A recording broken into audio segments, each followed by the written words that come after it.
This was what neighborhood was all about. It was Lower East Side, and it was Chinatown, and it was Little Italy all combined. And we all lived in the same area, but we had to live together. The community was quite integrated in terms of the various ethnic group. My children went to school, all various different kinds of kids. A lot of what we were trying to do, and what Two Bridges has been trying to do all these years, is to deal with how you bring people together from diverse backgrounds. Two Bridges started, and my oldest son was in Little League baseball. And it was just a neighborhood thing with Harry Liebowitz and Frank Moscow, and they were the ones who had the concept of the Little League. It was a way to get kids from different backgrounds in the same arena, playing sports. This is how you kind of got to know other kids in the neighborhood that you didn't know. So you got a certain amount of camaraderie and you got to know other people. The Little League was also exciting because it activated churches, settlement houses, political clubs to have their own teams. It just kind of evolved. We would get together for meetings about the Little League, and then all of a sudden it was, well, why shouldn't we have something more than that? And then we had a housing committee, and we had the sports committee, and it was like our own little, city.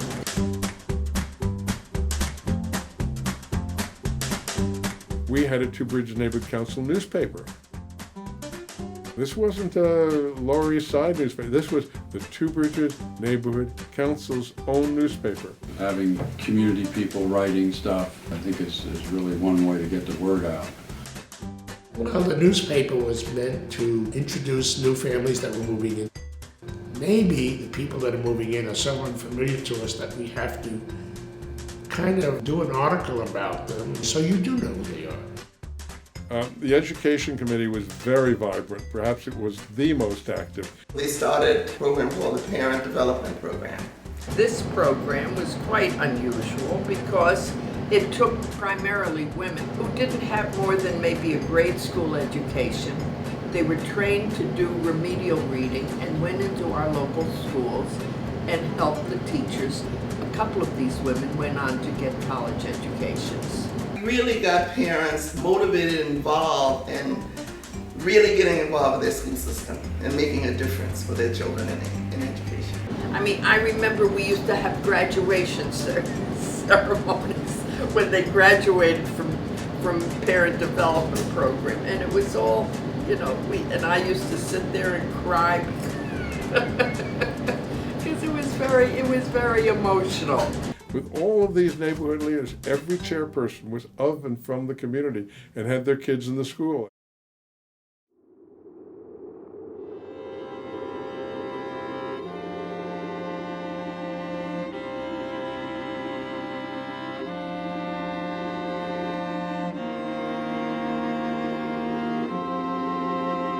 I gotta tell you, the AT&T attempt to demolish the buildings between Market, Catherine, Henry, and Madison was striking at the heart of the Two Bridges neighborhood.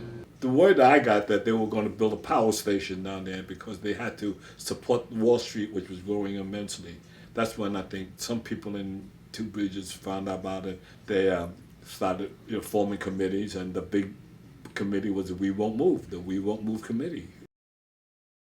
So I was very active with giving them all my resources, demonstrating and literally breaking down doors so that people can move back in. That aspect of community organizing was necessary to preserve your neighborhood. You have to protect it, you have to own it.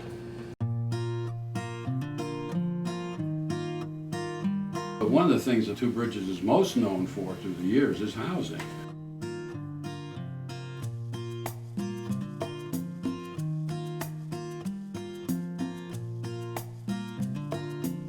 Was new to us. We did not think ever that we could be involved in designing a community within our own community. And it was probably the greatest opportunity Two Bridges ever had. It was a whole team. The Edelmans, Two Bridges, everybody worked together. Clara and the group formed this organization, Two Bridges Settlement Housing Corporation. It was always important for us to have at least 50% of the population community that lived there in our buildings. I think the neighborhood had some of everybody, yeah. We wanted the buildings to be integrated. We believed in it and still do.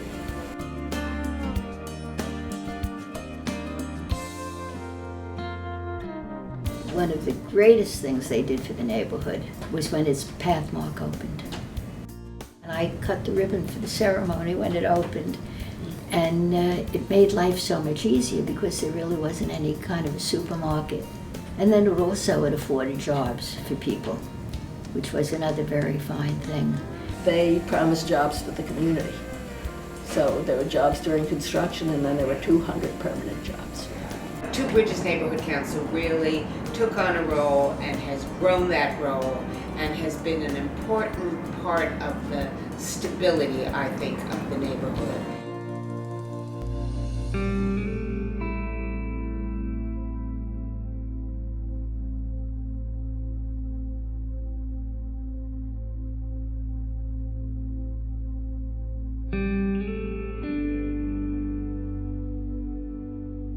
One of the most amazing cooperative ventures between Two Bridges Neighborhood Council and Hamilton-Madison House occurred during Hurricane Sandy.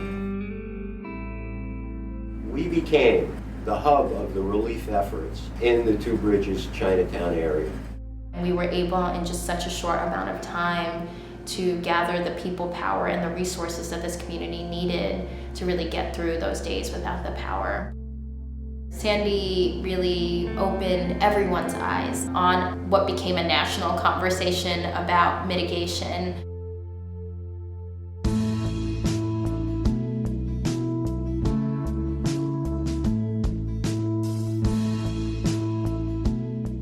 We are working on strategies to create opportunities to implement resilient design into the neighborhood, but also to engage people in that process. And we've tried to do that through the Pier 42 process, where we're activating a formerly abandoned pier on the waterfront to become the next great public space in the neighborhood with input from the community. We are so close to the waterfront. We have to be more aware of our environment. What the after-school students are working on now is the rain garden microclimate study, and hopefully when we get our rain garden, we also get to test our air, land, and water quality to see the difference that the green infrastructure has.